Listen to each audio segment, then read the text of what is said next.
Everyone loves Optimus Prime. People look up to Optimus Prime, so it's a good thing that Optimus Prime never changes. As the Earthlings say, fat sense, fathead.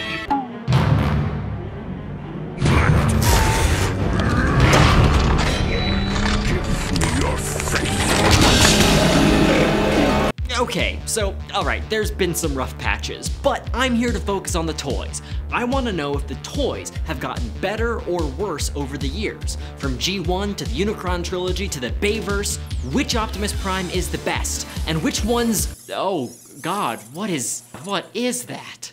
Oh my god, what is that? Oh my god, what is that?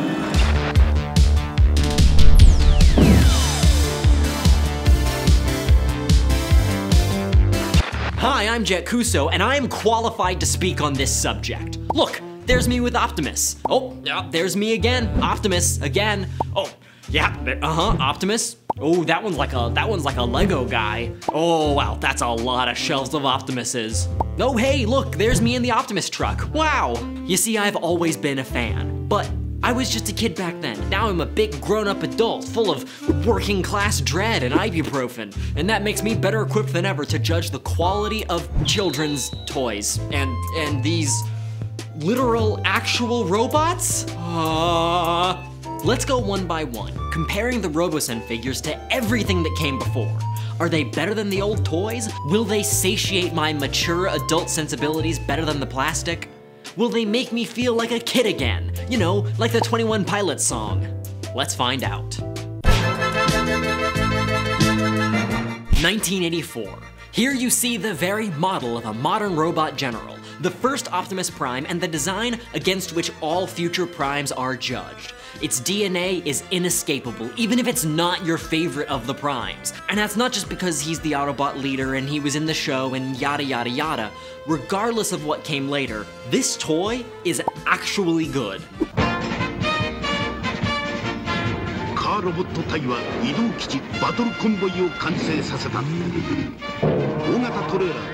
Like all of the early Generation 1 toys, this figure was pulled from a Japanese toy line and melded into the unified lore of Transformers by Hasbro. This model is the 25th anniversary reproduction I got when I was 11, and I played with it a lot. It has actually working elbows and knees, and the transformation is simple, quick, and satisfying, which made it effortless to play with even if the hands have to be popped off manually. This is a pet peeve of mine, but at least the set has good storage space for his hands inside his empty, heartless, void chest cavity.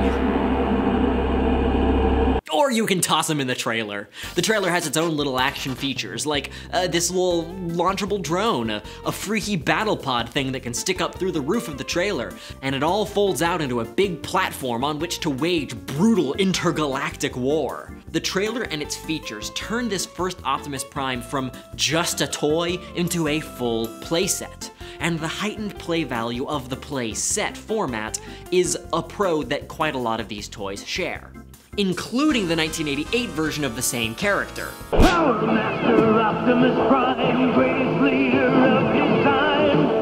It's great to be back. Now, Optimus Prime is back as a Power Master. He only transforms when his Nebulon becomes his engine. Power Master Optimus Prime. Look, Optimus is transforming into a super robot. Power Master Transformers. The power to surprise.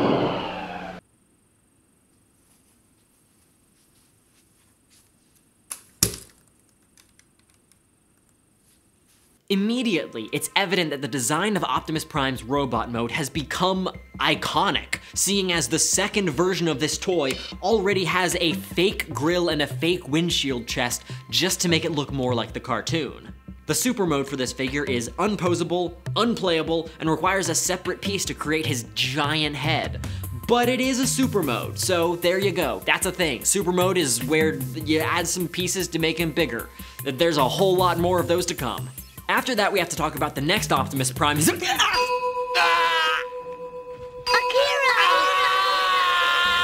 I love Beast Wars, but that's not Optimus Prime. He's a different guy that's a monkey.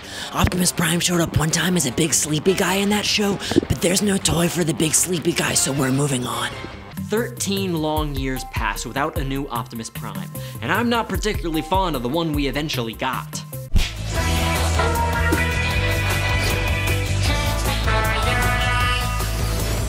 I was 3 years old in 2001, so Transformers Robots in Disguise has always been a bit of a fever dream for me. So I don't have any incredibly vivid memories to bias my thoughts on this truly, truly awful fire truck Optimus Prime. Remember that scene in Iron Man 3 where he's saving all the guys from the plane, and then he gets hit by a truck and explodes into a bunch of little chunks? Trying to play with this toy is a lot like that scene.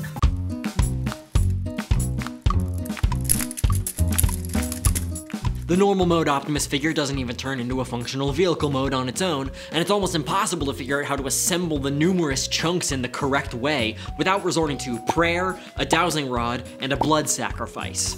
It does have a much better super mode than Power Master Prime, but it doesn't transform. You just have to take it apart and put it back together. And if I wanted to build a Transformer from spare parts, I'd be making a video about Creo, and no one wants a video about Creo. It does do this though. Whoa. You know what? I'm about to say it. Say it. I don't like that he's a fire truck. I don't think Optimus should be a fire truck, but much like Robots in Disguise as a whole, whatever they were going for with this toy was improved and eventually perfected by the next ongoing leg of the Transformers franchise. The Unicron Trilogy! Anime! Yes! Yeah, baby! That's what I've been waiting for. That's what it's all about. Woo! Speaking of anime, do you want your skin to be smooth like a beautiful anime boy? Well, unfortunately, your skin is bad. It's probably too oily, or it's probably too dry.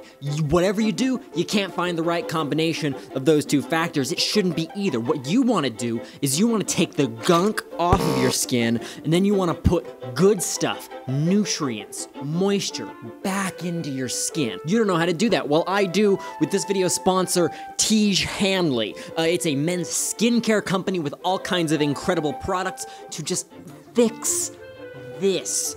We're grown-ups, we're big boys, we can take care of ourselves and we must, and Tiege Hanley makes it very easy with this little card. You just order a box of stuff, they send it to you, and this tells you exactly what you need to do. Daily face wash to get the gunk off of your face. I can't put that on right now, because I already did it. And then we have an AM and a PM moisturizer. PM for the nighttime before you go to bed. AM got a 20 SPF sunscreen, and it's gonna keep you from getting cancer, which is what the sun naturally does to your skin. Humans are really well made.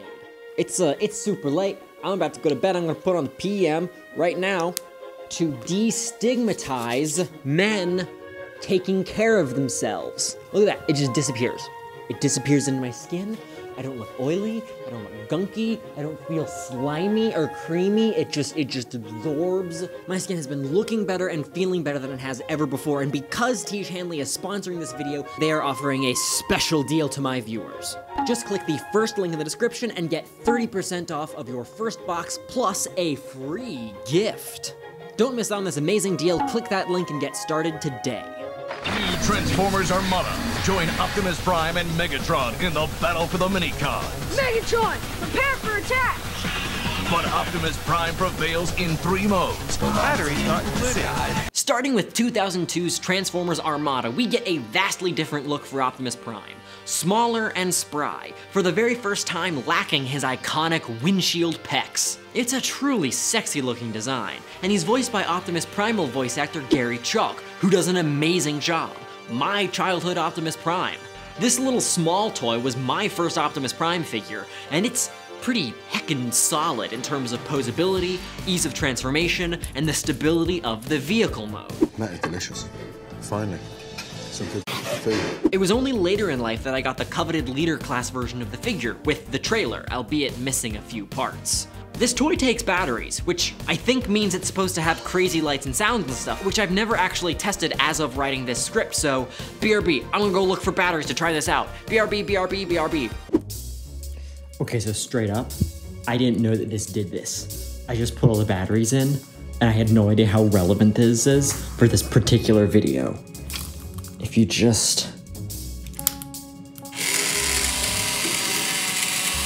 Oh my god.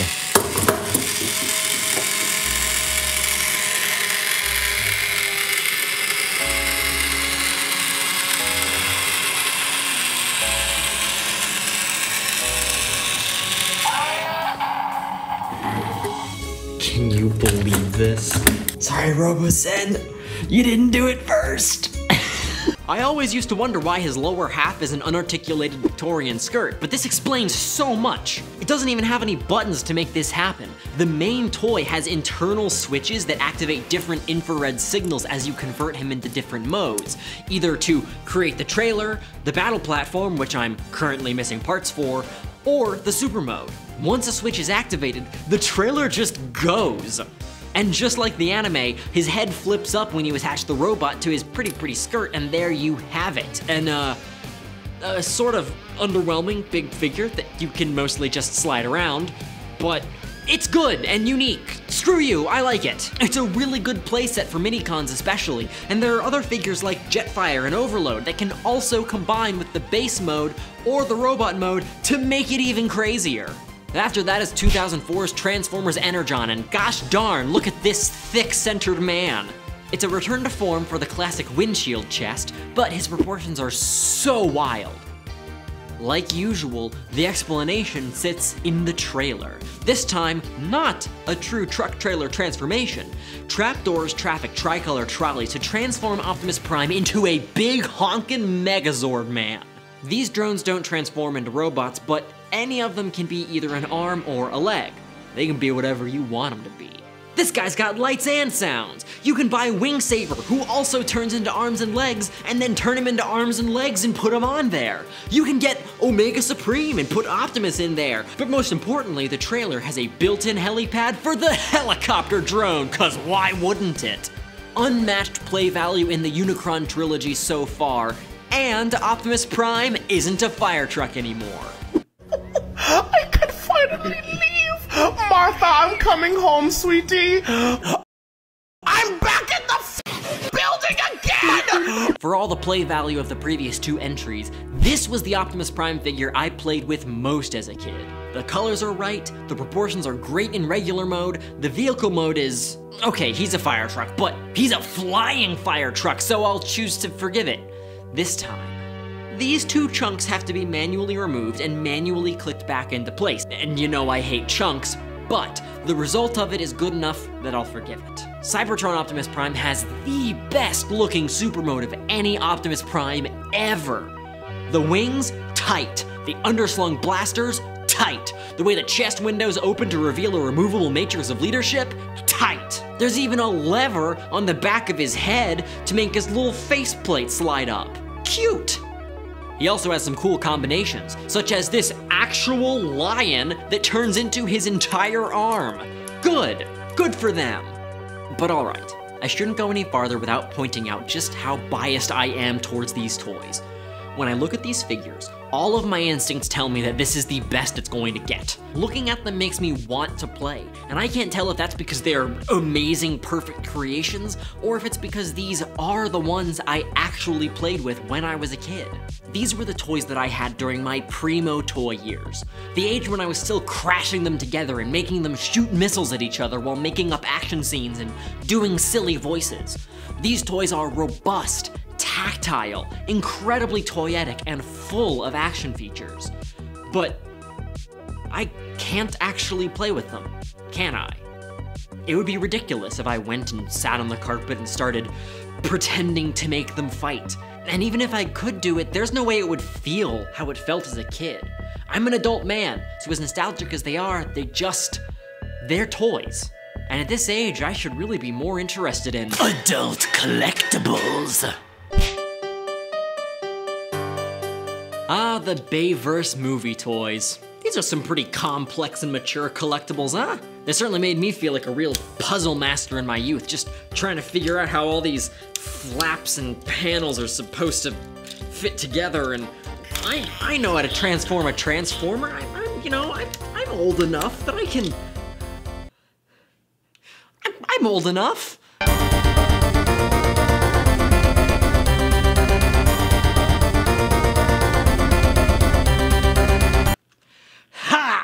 I did it! Needless to say, these toys occupied many, many hours of my childhood. Not because I was playing. I wasn't playing pretend with the toys by 2007, but I genuinely enjoyed the complexity of the movie toys even if it was an utter pain trying to squish everything together into just the perfect position to get every panel to lock together correctly.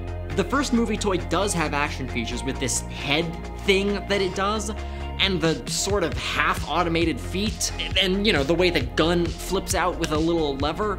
It's okay, it's fine. I'm not a big fan of automorph, half-transformation, automation stuff on a lot of Transformers, because like, if I have to transform it myself, just let me transform it myself. There's no reason to pretend it's an actual transforming robot if it's not an actual transforming robot. Revenge of the Fallen had a different movie toy than the first movie, and despite it being based on the same vehicle mode, it's a completely different transformation that you saw a second ago, with a robot mode that's way more accurate to the movie. But with that accuracy, the complexity kind of skyrockets into some properly confusing territory, and the lights and sounds trigger when certain movements happen, but I can't figure out what the movements are. I guess you're supposed to hit the lever and whatever, but it's kind of awkward because you'll be playing with it and it'll just.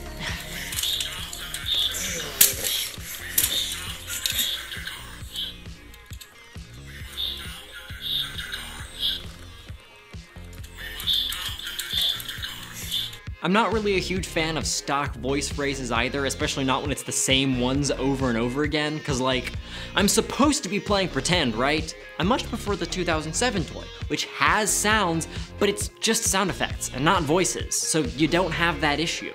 No trailer or super mode either, at least not in the first two movies, until... Transformers MechTech, the most powerful Autobot ever, now has his trailer. New Ultimate Optimus Prime. Revealing his robot mode is just the beginning. I'm converting his all-new trailer into massive battle armor to increase his size, and unleashing the power of his new MechTech weapon. Ultimate vehicle, ultimate robot. Now I've mastered the ultimate robot in disguise. Movie 3, boy got a trailer. A big trailer for a big good boy. He's quite a lot smaller actually, but that's fine, because beneath the trailer's 80 billion panels is just a straight up Exo-Toa suit for Optimus Prime. Literally, it's exactly like an Exo-Toa. It fits in like an Exo-Toa, and there is some genius construction to make this work. Like, somehow the arms slot into the arms of the suit, and the joints for both are perfectly placed so they still bend and move and pivot as normal. Nice.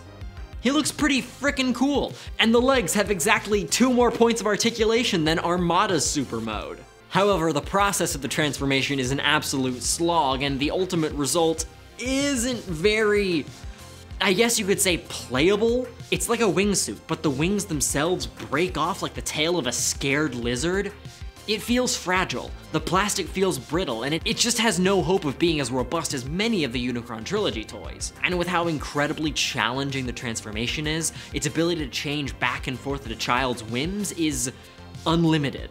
Sorry, no, I read the script wrong. It actually says that its ability to change back and forth at a child's whims is, limited.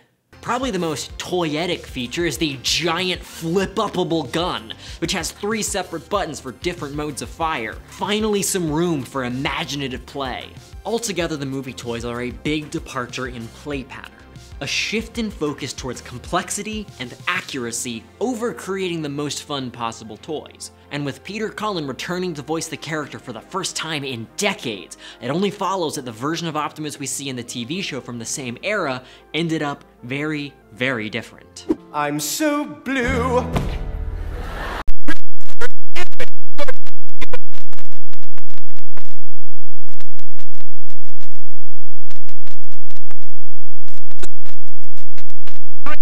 A complete departure from the chunky toy-first designs of the Unicron trilogy and the movie look of the time, 2007's Transformers Animated boasted distinctive character designs from Derek J. Wyatt. This was a confusing series back in the day.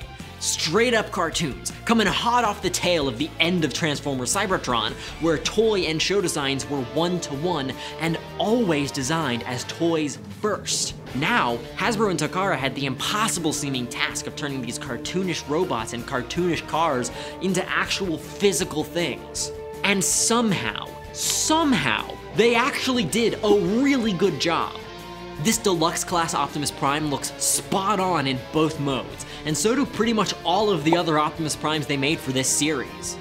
I collected these toys as they came out because I was obsessed with the TV show on a weekly basis. But I wasn't out there being a little guy on the carpet making them flip and spin and flip and fight by now. The accuracy-focused, less toyetic nature of the Transformers animated toy line kinda carried on into the next series, Transformers Prime.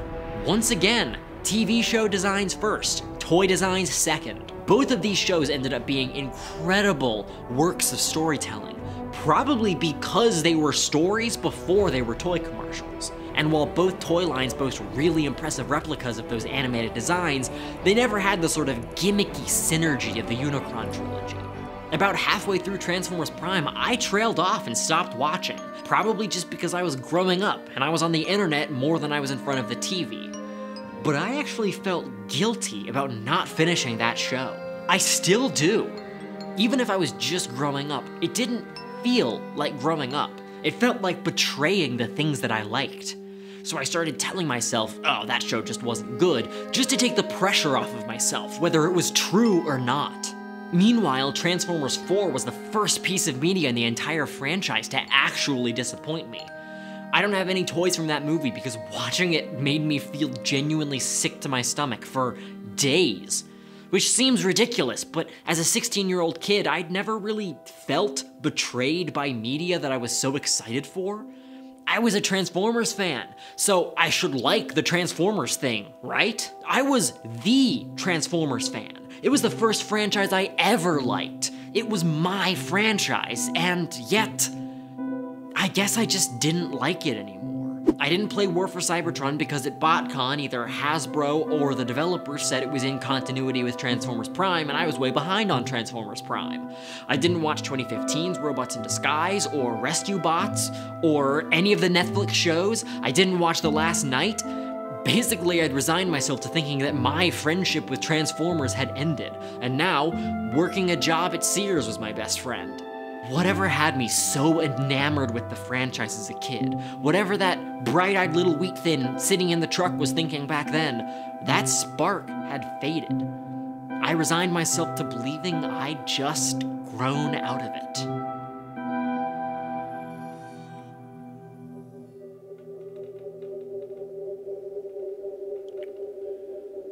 Hey, Optimus Prime. Greetings. Transform.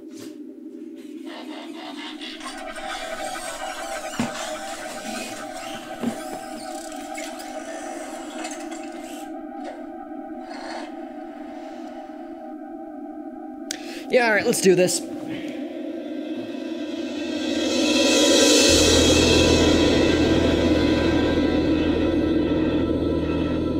I could have made an entire video on just this one robot. I could break down every feature and every gizmo, but I don't think I need to.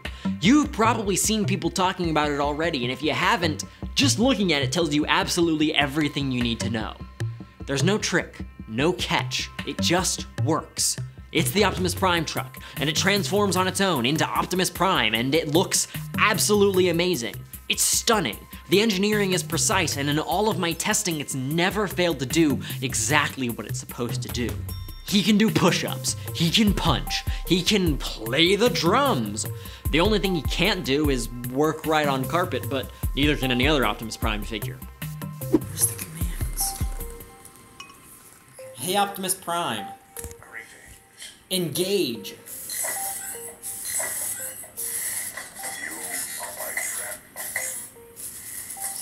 Getting engaged to me?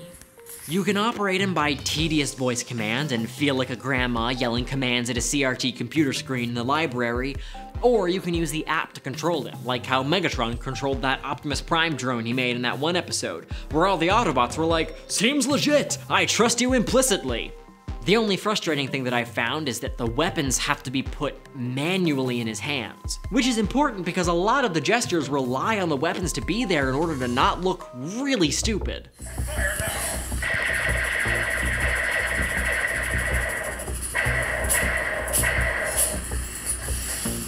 But if you select a gesture that isn't weapon compatible while the weapons are in hand, or God forbid you accidentally press the transform icon by mistake, you run the risk of locking things up and destroying the motors. It's a very sensitive piece of equipment, and as a result, I never even bother giving him the weapons when I'm playing with it. But the point of every other Optimus Prime is to play with them by hand, so why does a little bit of manual action bother me? Well, when the whole point is that it does everything on its own, adding and removing the weapons by hand totally breaks the immersion that it's an actual Transformer. Gone are the days of playing pretend with your toys. Optimus Prime can play pretend for you. Meanwhile, transforming and driving it around and then transforming it again and walking around, now that is fun. And truly, I have played with this robot longer than I've played?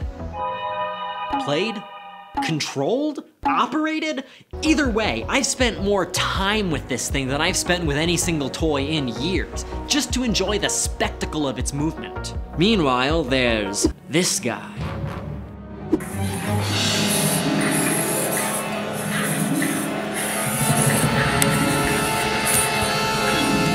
It is basically the same as the last one, but modeled after Optimus from the newest movie. He doesn't walk, he doesn't transform, but he does look frickin' spot on to the movie design, and that is impressive. They didn't have to sacrifice any design elements, no giant feet or back of head flap, and yet, he can still stand and move and swing his will swords. And as I sit in bed and stare at it over on my shelf, powered off on its display stand, I think about the gold collector's coin and how many different types of hands he can have, and I have to ask, is this even a toy? Or is it just one of those robotic Phantom Menace coin banks? Star Wars Interactive Figure Banks. Toys to conquer the galaxy. I don't know. To try to compare these Optimus Primes to the Optimus Primes of the past feels like a fool's errand. I mean, they're completely different. I can't crash them into each other and pretend to do their voices. They do their voices for me. Is this anything? Is this play? Is it play to say, hey Optimus Prime, attack, and watch as he does it? I'm really not sure. If I try to play with them by hand when they're on, I'd hurt the motors. If I turn them off, well...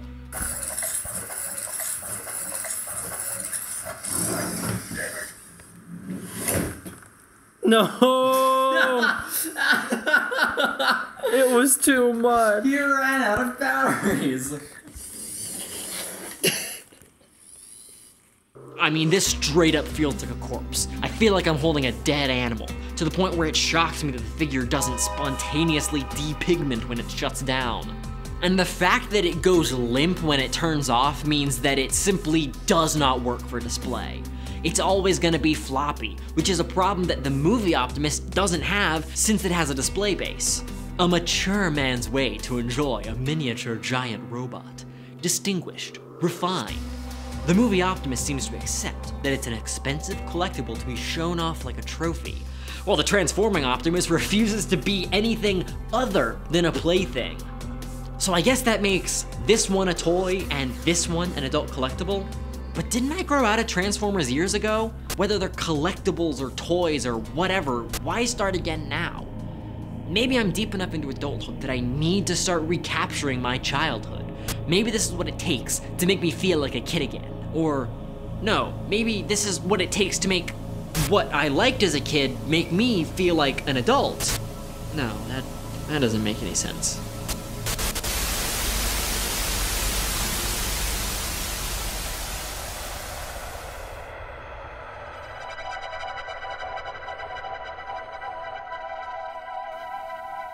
Be honest with me. I'm lying to myself. I mean, you're obviously a toy. And I can pretend all day long like you're a high-end, techie, adult collectible for display only. But no one's going to see you on a shelf. A robot from Transformers 7 and say, oh, I get it, you're a big fancy business boy with big business money. No, you're just a toy. You're both toys. Toys are for kids. It's time to grow up.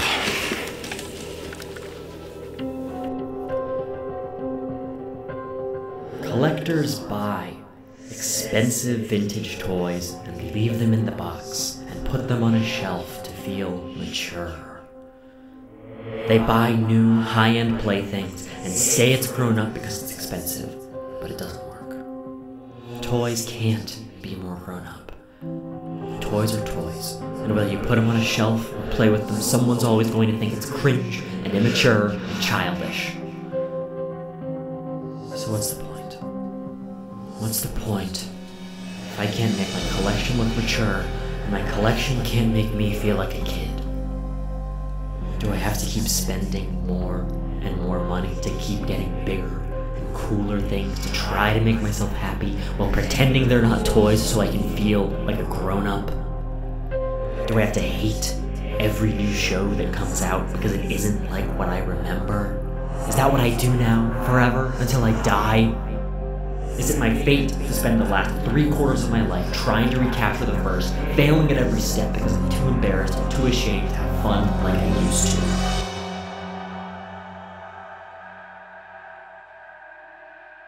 Well, if you ask me, the answer is no.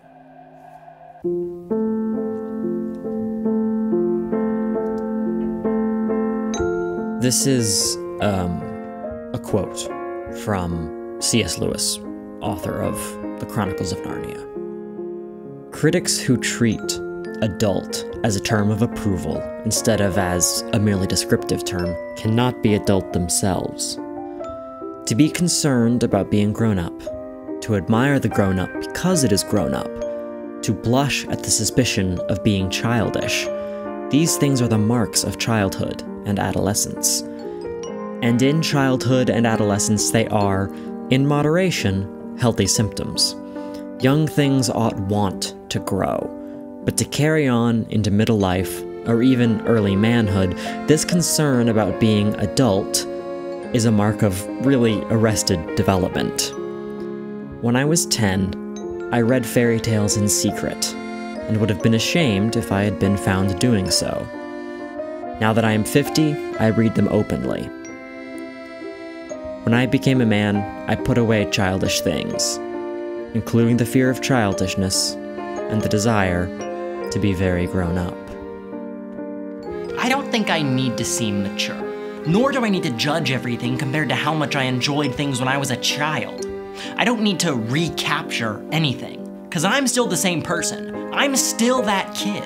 I'm never gonna not be that kid, and I'm not going to start pretending I care about how mature my interests look just to cope with the fact that I can't be quite as happy quite as easily anymore. Nothing is going to make me feel as excited about a toy or a show or a movie as I used to get, but that's fine. That's life.